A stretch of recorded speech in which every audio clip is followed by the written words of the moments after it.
Salut à tous, bienvenue sur ce nouvel upload spécial Aerox. Aujourd'hui, on va parler d'un mouvement que vous connaissez tous, que vous savez tous faire, mais qui a besoin d'être optimisé pour votre course. Je veux parler des burpees et plus particulièrement des burpees broad jump. Vous allez faire une burpee, vous allez faire un saut vers l'avant et ça sur 80 mètres. Alors, si vous êtes en individuel, vous devez tout faire tout seul.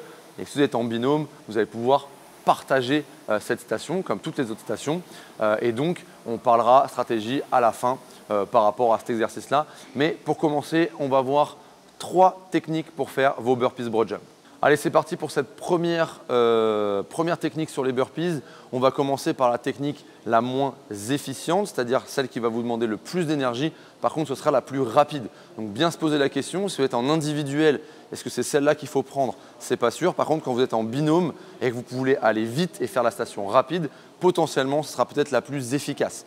Donc, déjà, les standards sur les burpees broad jump, faites bien attention à placer vos mains près de vos pieds. Si vous les mettez trop vers l'avant, vous allez vous faire retoquer par le juge et va vous faire refaire vos burpees. Donc, les mains doivent être proches des pieds, 10 cm maximum, et je vais envoyer mes jambes vers l'arrière.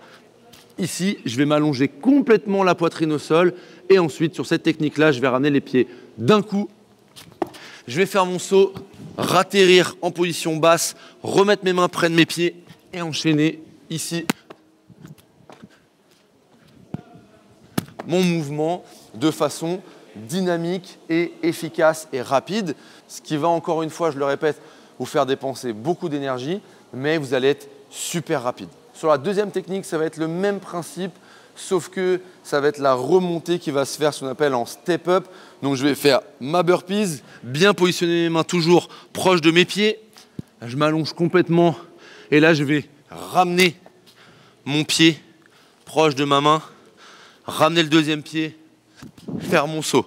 Je fais ma burpees, je ramène mon pied, je ramène mon deuxième et je saute. Okay, cette technique, elle va permettre d'économiser le saut que je fais pour ramener les jambes vers l'avant. Donc, je vais économiser une partie de mon énergie sur mes jambes, sur mes abdos, également sur mes bras. Et donc, elle va être plus efficiente. Elle sera moins rapide, mais plus efficiente en termes d'énergie. Et enfin, troisième technique qu'on a très rarement vue, surtout en CrossFit, mais qu'on a vu pendant les derniers championnats du monde d'Aerox. Et ce sera à vous de tester si vous aimez et si vous trouvez efficace cette technique. Ça va être la technique du flemmard, on va l'appeler comme ça. Vous allez faire votre burpees, toujours les mains proches des pieds. Et quand je vais remonter, je vais poser mon genou au sol et remonter. Je vais faire mon saut, je vais faire ma burpees, je vais poser le genou au sol, faire ma fente et remonter. Okay. Donc là, pour le coup, on est sur une burpees où la remontée, pendant la remontée, vous allez dépenser très peu d'énergie, mais par contre, ça va être très lent.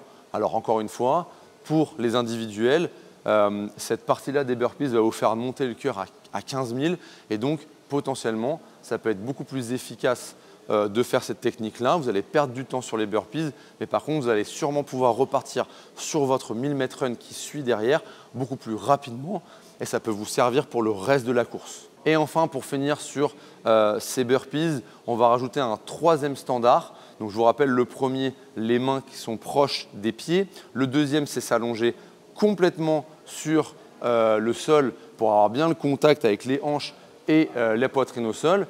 Le troisième standard, ça va être la longueur de saut. Vous devez au moins faire 90 cm pour pouvoir valider votre jump. Et ensuite, le dernier standard, ça va être le fait de décoller les pieds en même temps et de ratterrir les deux pieds en même temps lorsque vous faites votre burpees. D'un point de vue stratégique, quand vous êtes en binôme surtout, pensez bien à l'avance à combien de burpees vous allez faire chacun ou quelle distance vous allez faire. Alors, en fonction des endroits où vous allez faire votre Aerox, souvent, vous avez un espèce de serpentin pour pouvoir faire votre distance de 80 mètres. Souvent, il y en a 4, donc ça va faire 4 fois 20 mètres. Et vous pouvez, par exemple, faire 20 mètres pour moi, 20 mètres pour toi, 20 mètres pour toi, 20 mètres pour moi, et d'essayer de partager comme ça. Ça peut être des séries de 10 mètres, ça peut être des séries de 20 mètres. Dans tous les cas, mettez-vous un point de repère. Observez comment votre course est organisée quand vous arrivez sur l'event.